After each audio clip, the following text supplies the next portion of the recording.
lot of us out there have a panel that has corrosion or rust or stone chips or peeling paint, and we want to strip it. Well, we're going to show you how to do that in 5 minutes or less.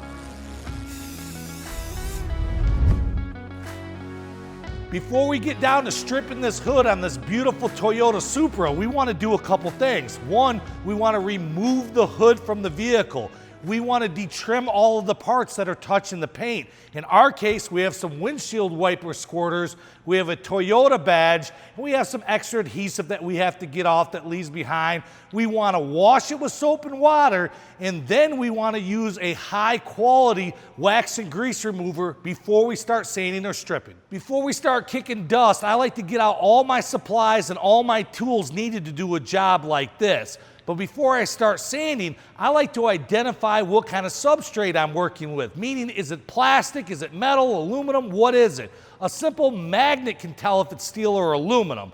Also, and it's not necessary, I like to use this cheap $100 mill gauge to measure the paint to see if it's a factory paint job or if it's been painted 15 times.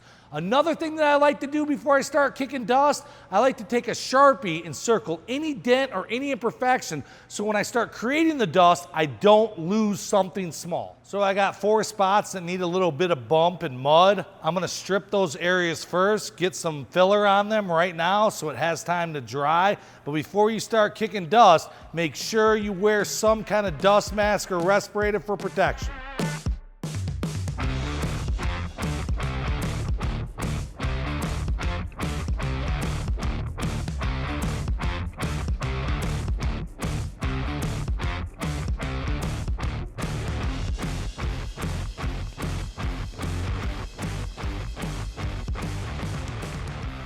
Now that I got my first and only round of glaze or mud on, to my Aussies, you guys call it bog, instead of standing around waiting for it to dry, I'm gonna pick up my DA and 80 grit and I'm gonna start ripping this. I'm gonna get it all the paint removed, and I wanna run this DA flat or a very, very small angle.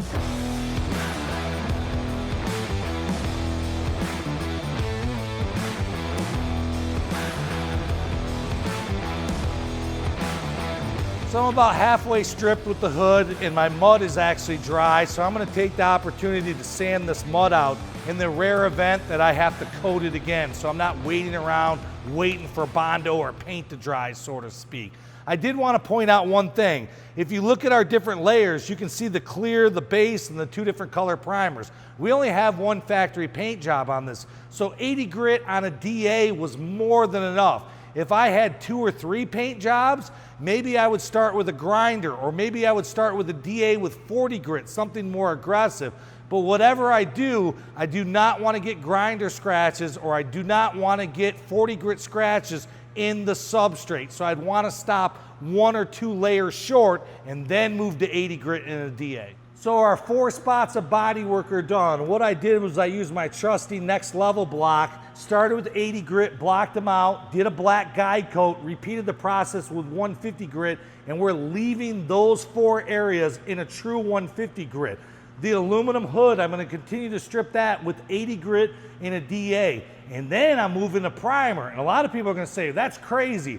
I primer over 150 or 240 or higher or whatever. And that's great. If you're using a traditional etch first or epoxy first, then using a urethane primer, you might be right. That's what you're supposed to do. But we're not going that way. We're using a primer that many of you have seen, but very people have used. We're using that Smurf Blue linear block that's called L411. The only difference is ours is called L417 because ours is going to be black. It is a bare metal primer in a high build in 1, and it's actually an epoxy, and it recommends us going over 80 grit on the raw aluminum and 150 on the bodywork, and that's what we're going to do. Man, I'm glad to be done sanding and finally moving towards priming this bad boy. If you like this kind of content, make sure you're following our channel because we're gonna do a video on using that linear block Smurf Blue 411, but remember ours is black, and we have a lot of how-to videos to help you guys. This is absolutely something a do-it-yourselfer can do at home using very minimum tools. We had just over an hour in sanding, and we used about 1/3 of this pack. We do sell this OptiGrip at refinishmedia.com, and I think a 25 pack of this bad boy is like 17 bucks. And again, we used about 8 pieces or so it's very inexpensive sandpaper and it works really well. You don't have to buy anything from us, but check out the website because we sell the mill gauge and a bunch of other tools that might help you out. Hopefully you like this channel. Hopefully you like this content. If you do, make sure you like and subscribe. From all of us at Refinish Media, until the next time.